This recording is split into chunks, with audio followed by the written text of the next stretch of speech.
자, 이번에는 저희가 이제 키워드에 대해서 한번 얘기를 해볼 겁니다. 정말 중요합니다. 이게 사실은 어떻게 보면 이 키워드를 잘 활용하면 그 브랜딩 블로그의 대부분을 또 어떻게 보면 해결할 수도 있습니다. 이제 우리가 지금 하는 것이 브랜딩 블로그. 이제 브랜딩 블로그의 목적은 되게 구체적인 어떤 수요를 공략을 해서 실구매, 이게 단순히 방문자 수를 늘리는 것이 아니라 실제 구매가 일어나도록 하는 것이다. 라고 생각하면 되는 거죠. 어떻게 보면 구체적인 욕구를 어떻게 보면 공략을 하는 거죠. 그렇죠? 근데 그거를 할 때 실제로 이제 이게 우리가 항상 마케팅할 때 항상 얘기하는 얘기가 있잖아요. 고객의 입장에서 생각해야 된다. 우리 입장이 아니라 고객의 입장에서 생각해야 된다. 근데 이게 말이 바른 말이지. 어렵습니다. 어떻게 내가 그 사람이 아닌데 그 사람의 입장을 어떻게 생각을 해. 그렇죠? 그거는 사실 100% 이제 어떻게 맞추기가 힘든 거예요. 그런데 좀 이따 제가 말씀드린 것들을 해보면요. 확률은 높일 수 있어요. 확률은. 그러니까 그 사람들이 정말 원하는 것이나 실제로 우리가 몰랐지만 구체적으로 원하는 것이 무엇이었는지에 대한 그런 죄송합니다. 그런 것들은 추측할 수 있어요. 예측할 수 있고 추측할 수 있다니. 그러면 그런 것들을 잘 활용해 보는 거예요. 그래서 100%라는 것은 존재할 수 없지만 그 확률적인 어떤 싸움에서 우리가 이길 가능성이 되게 높아지는 거죠. 자, 뭔가 우리가 구매를 하는 그런 과정을 한번 생각해 봅시다. 내가 강남에 갔어. 강남에 일을 하러 갔다는 얘기죠. 그러면 이제 일을 하기 전에 내가 이제 시간이 좀 남아서 밥을 먹어야 될 것 같아. 그러면 일단은 밥 먹을 곳을 찾겠죠. 그러면 이제 뭘 찾을까요? 강남에 있는 지역이니까 맛집을 찾겠죠. 그렇죠? 그러면 이제 검색을 어떻게 할까요? 강남 맛집 이렇게 합니다. 그렇죠? 그러면 이 강남 맛집과 관련된 어떤 그런 글들이 쫙 나오겠죠. 맞습니까? 그런데 이렇게 했을 때는 이제 이제 또 복잡해지는 거예요. 왜냐면 선택이 너무 많아졌잖아요. 그러니까 우리 그런 얘기를 하잖아요. 그러니까 오히려 옵션이 많아질수록 선택하기 더 힘들어지는 거예요. 근데 여기서 제가 하나의 키워드를 더 집어넣는 거예요. 강남, 국수, 맛집 이렇게 치는 거예요. 그러면 갑자기 범위가 확 줄어들겠죠. 그렇죠? 그래서 이제 줄어드는 건데, 근데 여기서도 또 못 고르겠는 거야. 그러면 좀 더 어떻게 하면 될까요? 강남, 어떻게 수제 국수란 게 있나요? 그렇게 있다고 생각해 볼게요. 그러면 강남, 수제, 국수, 맛집 이렇게 치는 거예요. 그러면 범위가 또 확 줄어버리겠죠.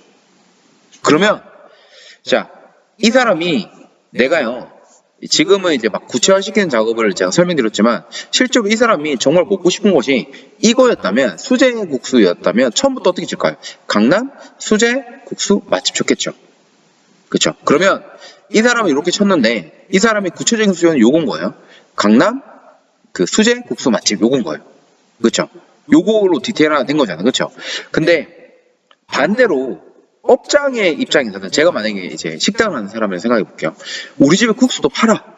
그러니까 국수도 파는데 국수만 파는 게 아니라 돈가스도 팔고 많은데 이제 내가 사람을 좀 끌어들이고 싶으면요.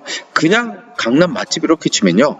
이 경쟁 업체들도 너무 많고 이렇게 이제 되게 수요가 구체화되어 있지 않기 때문에 어떻게 돼요? 그러니까 검색하는 사람도 내가 여기 이제 우리 집이 검색이 됐다 하더라도 와야 되겠다 생각하기보다는 이런 집도 있구나 막 그냥 자기가 선택할 수 있는 그런 다양한 어떤 선택권 중에 하나로만 생각하는 거예요. 근데 내가 만약에 공략을 하는 게 어떻게 하냐면 강남 무슨 수제 국수 맛집 이렇게 키워드를 정해서 공략을 해버리는 거예요. 그러면 이거를 정말 원했던 사람이 있다면요. 그거랑 그 사람이랑 내 키워드가 딱 합치가 되면서 어떻게 돼요? 실제로 판매를 이루어질 가능성이 되게 높아지겠죠. 그냥 단순히 맛집이라는 그런 강남 맛집이라는 그런 키워드로 잡는 것보다 그리고 그냥 단순히 강남 국수 맛집이라고 잡는 것보다는 좀 더 구체화시켜서 무슨 국수 맛집이라고 하는 게 그거를 정말 원하는 사람을 잡을 가능성이 되게 높아지는 거죠. 그리고 요렇게 좀 구체화시키게 됐으면 경쟁 업체들도 훨씬 더 적기 때문에 노출이 될 가능성이 되게 높은 거죠. 이런 식으로 접근하는 거예요. 그러니까 브랜딩을 한다는 게 실제 이런 작업을 통해서 되게 구체화된 어떤 수요를 만들어내서 이제 키워드를 발견하고 그 키워드를 이용해서 이제 글을 쓰는 거라고 생각하시면 돼요. 자, 그러면 요것도 한번 생각해 볼게요. 이제 체육관 운영하는 입장이다. 그러면 실제로 아까 맛집과 똑같은 강남 맛집 쳤다는 얘기는 일단 강남에 있는 맛집의 가능성이 높다는 얘기죠. 그쵸? 마찬가지요. 제가 지금 운영하는 체육관이 용인에 있는 기흥구 보종동에 있는 체육관입니다. 그러면 용인 체육관이라고 치는 것보다는 기흥구 체육관이라고 치는 게 우리 체육관에 좀 더 올 가능성이 높은 거고, 기흥구 체육관보다는 좀 더 보종동 체육관이라고 치는 게 좀 더 우리 체육관 올 가능성이 높은 거예요. 왜? 용인에 있는 사람들이 얼마나 많아요.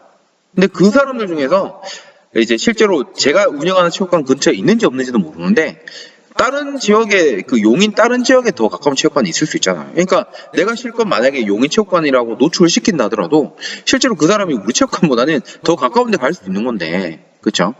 내가 그 사람까지 공략할 필요는 없는 거잖아. 실제로 구매를 안 할 건데. 가까워야지 올 거 아니에요. 그쵸?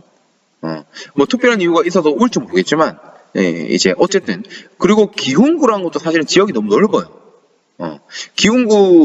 기흥구에서도 이제 만약에 이제 기흥구에서도 체육관이 정말 많은 건데, 그 중에서 그 사람은 여러 가지 체육관 중에서 정말 자기 집에서 가까운 데 중에서 괜찮은 데 찾겠죠. 일단 가까워야지 체육관 다니기 편하니까 체육관 일단 가까워야 되는 거예요. 그렇죠? 그러면 이제 나는 처음부터 공략할 때부터 용인 체육관, 기흥구 체육관 이렇게 공략하는 것보다는 딱 정해서 보종동 체육관 이렇게 정해낸 거 맞아요. 그게 이제 사실은 브랜딩 블록을 하는 방법인 거예요. 너무 당연한 건가요? 자, 근데 이거는 정말 쉽게 한 거고, 보종동에도 체육관이 얼마나 많겠어. 그렇죠? 그럼 여기서 좀 더 구체화된 키워드를 잡아내는 거예요. 그러니까 그래서 제가 예전에 한번 노렸던 거는 제가 주말에 이제 일요일날 이제 직장인들 대상으로 이제 수업 같은 거 막 열었단 말이죠. 그러면 이제 저는 되게 구체적으로 디테일하게 어떻게 했냐면 보종동 직장인 주말 운동 이렇게 키워져 봤어요. 효과는요? 예, 좋았었어요. 실제로 사람들이 평일에 운동하는 사람도 이제 우리는 일반적으로 많긴 하지만 진짜 평일에 시간이 안 돼서 주말에라도 시간을 내서 운동을 하고 싶은 사람이 분명 있었을 거란 말이죠. 그렇죠? 저는 분명 있을 거라고 생각했었어요. 실제로 그런 얘기를 듣기도 했고요. 그래서 그런 사람들만 나는 공략하면 되겠다. 그 사람들이 정말 수백 명 되진 않겠지만 나는 그 사람들만 공략을 하면 되겠다라고 생각한 거예요. 그래서 키워드를 그렇게 잡고 홍보를 했는데 거짓말 안 하고 포징 한 개 올렸는데 바로 4명이 모여왔어요. 예. 근데 그때 당시에 제가 이제 1시간 반 강의를 하면서 이제 1시간 반 강의하면서 이게 15,000원 받고 했는데 이게 점점 쌓이면서 나중에는 이제 10명 정도가 참여를 했었거든요. 그러면 보세요. 15,000원 받고 이제 10명 하면 1시간 반 동안 하면 얼마예요? 이제 15만 원이잖아요. 그렇죠? 그거 벌었었어요. 예. 그렇죠. 그러니까 그렇게 좀 더 디테일화된 어떤 그런 키워드를 통해서 수요를 긁어내면 좀 더 괜찮은 거죠. 마찬가지. 이 체육관도 이제 아까 제가 있던 지역이 이제 보종동이라고 했는데, 그죠? 보종동 체육관 중에서도 좀 더 디테일한 어떤 그런 것들을 키워드를 찾아가지고 넣게 되면요, 정확한 수요를 가진 사람을 내 쪽으로 100% 끌어들일 수 있는 거예요. 이제 그거를 키워드 분석 과정을 통해서 여러 가지 키워드를 다 찾아내 보는 거예요. 이 키워드란 거죠. 되게 처음에 찾아낼 때는 되게 노가다 작업처럼 느껴질 수 있는데, 이게 잘 만들어진 자기가 쓸 수 있는 그런 키워드를 잘 정리를 해놓게 되면 나중에 어떻게 되냐면 이제 글을 쓰는 것들도 되게 많아지고 공략할 수 있는 방법도 되게 많아지고, 그리고 남들이 절대 쓰지 않는 것들도 많이 하거든요. 근데 이게 정말 여러분들 해보셔야 되는 게, 대행사가 사실은 자기 체육관이 아니다 보니까 이렇게까지 분석을 안 해요, 키워드를. 그리고 이제 안 하고요. 왜냐면 그 대행사는 여러 가지 업체를 다 할 건데 이걸로 하나씩 다 어떻게 붙잡고 있어. 돈도 받을 수 있는 돈도 한계가 있고. 그러면 이제 업체 대표들이 이렇게 하냐? 자, 체육관에 마케팅 담당하는 사람 있나요? 없어요. 우리나라에서는 체육관에서 이렇게까지 작업을 하면서 마케팅을 담당하는 사람은 없을 거예요. 대표가 직접 해야 돼요. 아니면 코치들 시키거나. 근데 코치들 할까요, 이런 거? 안 할 거예요. 대표가 직접 해야 되는 거예요. 근데 대표 중에서 이런 거를 신경 쓰면서 막 키워드 분석하고 이런 것들은 누가 할까요? 저는 한 번도 본 적 없어요. 물론 이제 제 강의를 들은 사람 중에서 제 강의를 들었던 사람 중에서는 지금 그렇게 한 사람이 있는데, 저는 지금 아직도요, 저는 되게 포스팅을 매일 안 하고 있는 이유가 뭐냐면, 저희 동네에서도 이제 사실은 하는 사람 없어요. 진짜 제가, 왜냐면 글을 확인해 보면 알거든요. 이게 대행사가 해준 건지 아니면 아닌데. 근데 써준 걸 또 보면 제가 봤을 때는 이게 딱 봐도 홍보성 글인 게 티가 나요. 그러니까 자기가 쓴 글만 못해요. 사실은 대행사 맡기면. 근데 대행사 잘 맡기면 모르겠지만. 그래서 어쨌든 간에 이제 그런 작업을 해두면요. 진짜 그 되게 수월해져요. 처음엔 좀 고생할 수 있는데 좀 이제 수월해질 수 있다는 거. 이거는 직접 본인이 경험해 보시면 정말 체감할 거예요. 그리고 저 강의를 들었던 사람 중에서 이런 것들 체감을 해본 사람들은 야, 요 맛을 못 잊죠. 예. 그래서 이제 요걸 반드시 좀 했으면 좋겠다라고 생각을 하고요. 자, 그러면 이제 키워드에 대해서 한번 얘기를 해볼게요. 이 키워드는요, 대표 키워드란 게 있고 세부 키워드란 게 있습니다.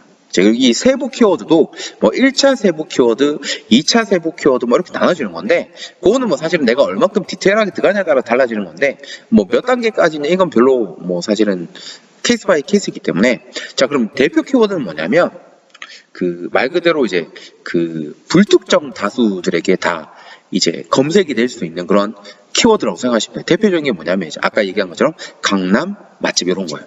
강남 맛집 이런 것들. 예. 이 강남 맛집은요, 그러니까 사실은 맛집이라는 단어랑 강남이라는 게 합쳐지긴 했지만, 요 강남 맛집 이 두 개는 합쳐지더라도요, 이게 엄청나게 많은 불특정 다수를 대상으로 하는 거죠. 조회수는 엄청날 겁니다. 왜냐면 우리나라에서 이제 사실은 가장 센 키워드 중에 한 게 바로 강남 맛집이에요. 예. 그래서 이제 요거 이제 조회수가 이제 엄청난 그런 키워드죠. 불특정 다수로 대상으로 하는 거.